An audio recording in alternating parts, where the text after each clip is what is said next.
Hi, welcome back to the Comic Vault. I'm Nick, and this is Sheridan, or Mario, whatever you prefer. I didn't even think about that. Damn it. Few new comics. Took a bit of a break over Christmas. Made a video about the top 10 most valuable comics since 2010. I'll post it. Yeah. But we're gonna get stuck into it. So. There's a lot. There has been a few. Excited. One of my favorites since the last one, Amazing Spider-Man number 22. There Oh yeah, we gotta hide. Hide behind it. we go. I've got the routine and shift down. But yeah, there we go. That's not So hard at all. it's actually a really nice copy. It's not perfect. It's a 60-year-old comic. So. Yeah, I was gonna say it's really great for 60-year-old. But yeah, no, it's really funky. I always like the spider face light coming in. So that one was one of my favorites to get into. One of my other favorites was Ghost Rider it's Marvel Spotlight number 6, which is the Ghost Rider's second appearance. And being one of Nicolas Cage's many, many fans, I really just wanted a copy of a Ghost Rider comic that actually holds some history to it. So, second appearance of the Ghost Rider. What was the first appearance? Marvel Spotlight number 5. Oh, okay. So that's Marvel Spotlight number 6. Yeah. It wasn't like another series or something. Just because I know he's watching and I don't want to force him to watch all the way to the end. A mate of mine makes comic books in Melbourne, Australia. Andrew Pilkington. I'll put the link to his website underneath the video on YouTube. So he makes Mole Comics. Get behind here, thanks. So that's Mole Comics. They are extremely funny, disturbing, and The art style's so good. very thought-provoking. I'll give you They're a piece of art. Every page is a piece of art. So you got lines on your face, and it zooms in and it's people queuing up in a line. What are we waiting for? Death! So kind of obscure humour, but really, really fun. It's really well made. Like the colours are beautiful. I remember you were showing me one quickly, and then we ended up just reading the whole thing. Yeah, we got pretty hooked on it pretty quick. So that's Mole number 6. From now on, I'll probably try and get them all. Yeah, he was humble enough that when I found him on a random group on Facebook, and we were talking about comics for a few hours, he didn't mention that he happens to make his own comics. So when I saw him at a party and he's like, oh yeah, I make my own comics, I'm like, man, we talked about this. You didn't bring it up. I'm not trying to sell them to you. I'm like, fucking, I want one. Yeah. He was also nice enough to include, at the time it was just before Christmas, so oh my gosh, you're never gonna see that. Maybe zoom in at a distance. Yeah, okay. I'll hide. So he drew a little Santa Claus in his style, or a guy in a Santa hat saying Merry Christmas. He also threw in a few stickers, which was pretty nice. They're fun. It's so hard to. You gotta do the whole beauty YouTuber thing. I'm sorry. You're an expert on that. There we go. Wait, oh, yes. Nice. Yeah. No, that's alright. You gotta do it properly. You gotta commit. So big thanks to Andy, Andrew Pilkington. Check him out below. The next one, I'll just show all 6 of these at once. We don't need to do them one at a time. It's DC Legends. Number 1, number 2, number 3, number 4, 5, and 6. And so instead of buying, Eternals comics or something that's already being made, I figured I'd get behind a comic with a legitimately good story. Essentially, it's Darkseid gets it in his head that his heroes on Earth are inspiring too much hope in the universe. So they want to destroy them to quash all chances of hope and igniting any rebellion against his desire to take over the universe. And it comes out really fun. They cross over hundreds of, almost a dozen different superheroes, and yeah, just kind of gives you a bit of an insight to some of the DC characters you don't always see a lot of. Was this prior to Thanos? Great question. 1986.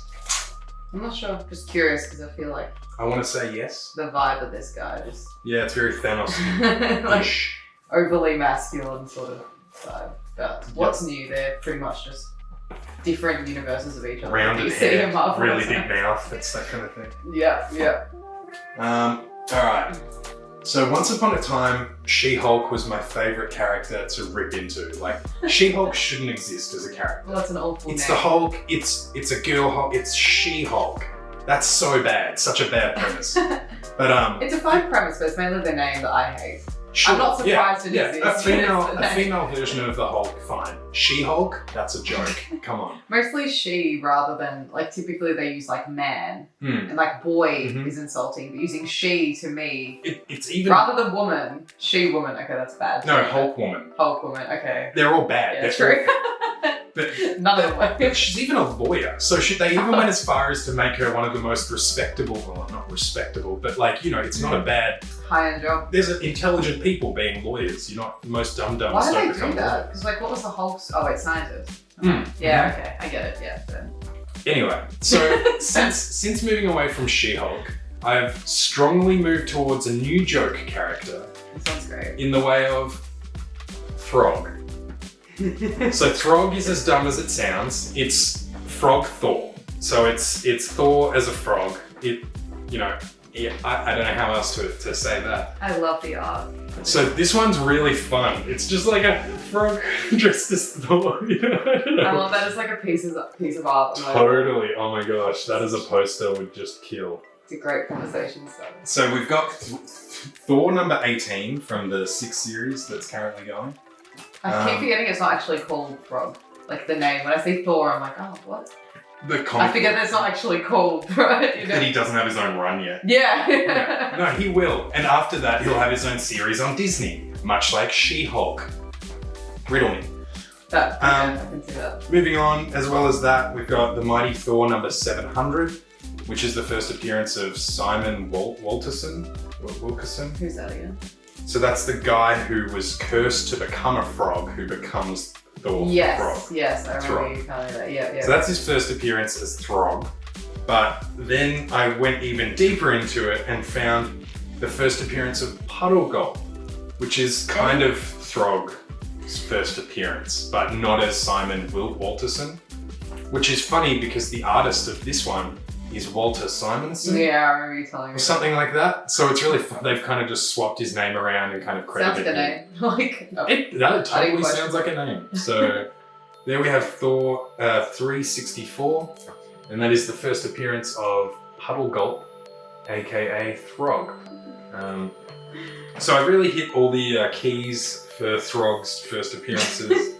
No one's backing Throg quite like I'm backing Throg. And I have even more Throg coming, so it's... We'll have to give it a read. Actually though. Yeah. Like I kind of want to just laugh at how just silly it is. It might be surprisingly like emotional or something, you never know. Apparently this one also has the first appearance of like a bunch of frogs. So I'm getting the feeling that like this frog maybe goes back to his like frog friends and is all like, what up, I'm Thor now or something. Or the other frog's gonna become other versions of other things. I saw that there are rats that are protagonists, so maybe the rats are the bad guys in their little story. Anyway, well, I'll let you know more next week, next issue of this. This is one of my favourite pickups, brand new pickups. I love the colours. So this is Good Boy. You match it actually. Why do I match it? Your outfit, you look like the vibe of this. When? Every element of this is what you're wanting. Oh, yes. Yeah. Okay. I was looking at it. So the fun thing about Good Boy is it's essentially a parody, or it began as a parody on Keanu Reeves' movie John Wick, wherein John Wick's dog is murdered by some rapscallions and he takes revenge on those people. Yeah. But this is the other way around. Some rapscallions murder this dog's person, and so the dog takes it out, wants revenge on the people who murdered his human. Awesome. So it's a complete flip on the species of revenge of the John Wick story. Yeah. The creators said that they wanted to create something both parodical and completely original. So they've created Good Boy, wherein they can parodically come up with a new story altogether. And the idea of a dog hunting down people is just really fun, in my opinion. Yeah, it's a fun idea. Was there still like the hierarchy of ownership in that world? Good question. Or were they I'll like let buddies? Don't know. Most comic collectors should know what this comic is. It is the Death of Superman. It's so cool that you know that. Nothing overly original or special in having the Death of Superman. It is just simply one that I wanted to attain, especially after we watched that Death of Superman short film. It's made by that guy, that like teenager in Hollywood. Oh yeah, sorry. Yeah. I know why you called it short film now, because it... So it's got like Elijah Wood, Mandy Moore, that guy from Happy Days who's now a director. I love that exists. It has a crazy amount of people in that movie, short film. It felt like a uni short film. It felt like it was very a YouTube comedy video. Yeah, it was interesting. It's just really funny. It's really funny. I'll post it below as well. No offense to Andrew Pilkington, who's now being forced to share the spotlight with They're both worth checking out. They are both worth checking out. Venom #1. This is the variant cover because I just thought it was really cool. We went over this in Comic Vault 4 when we did the cool comic covers that are coming out. Oh yeah. Tuck your arm in, would you? It's fun. It's only a face tracker. No, it's not. I was getting your elbow. Oh, damn. Right. So yeah, that's Venom #1 variant. I've got Venom #1, the standard cover on its way too, but I just really wanted that one. It looked really funky. So here it is. Now we've got it. It's very like smooth looking. Yeah, I like it. I might show all three of these simultaneously. Gorgeous. We'll start with the Lee In-hyuk variant cover of Teenage Mutant Ninja Turtles, The Last Ronin #1. So that is the 4th of July edition. Something about this one, just really funky, really cool celebratory issue. And having already read the first 4 issues of The Last Ronin, it's quickly become one of my favorite reads to kind of summarize and what I'm assuming is end the franchise of the Teenage Mutant Ninja Turtles. Yeah, true. They could continue. So yeah, along with that, there's issue #3, which is kind of funky. It's got a Casey's helmet looking thing. Casey's? Shredders? No, it looks like Casey's. Casey's helmet. I'm just staying quiet because I didn't grow up watching it, so I'm not sure. I'm like, yeah, Casey. Sure. And then this is a beautiful cover. So pretty. It's very reminiscent of the Something is Killing the Children 6th print of #1. I'll show that up. I feel like I know it up here. Is it like the same landscape? It looks exactly like this, the kind of snow vibes. Yeah. I say that now, upon you guys seeing it with the edit, it probably won't look exactly like this, but similar vibe. very similar vibe, in my opinion. I love looking at the back, so I always do it. I know no one talks about them, but I'm always curious. And there's the back, because this one doesn't yet have a backer on it. Yeah. Just the window was shipped. And then we've got, because I'm an absolute whore for this character, we've got 2 more issues of Robin #1. Just because it's the first appearance of... How many of those do you have? 4 or 5. Okay. Just because it's the first appearance of this badass. Yeah. One of my favourite new characters to date, especially just aesthetically. She's really cool looking. It's Flatline. Flatline? Oh god, it's probably not even Flatline. Isn't that Flatline? I think so. I think of it as Flatline.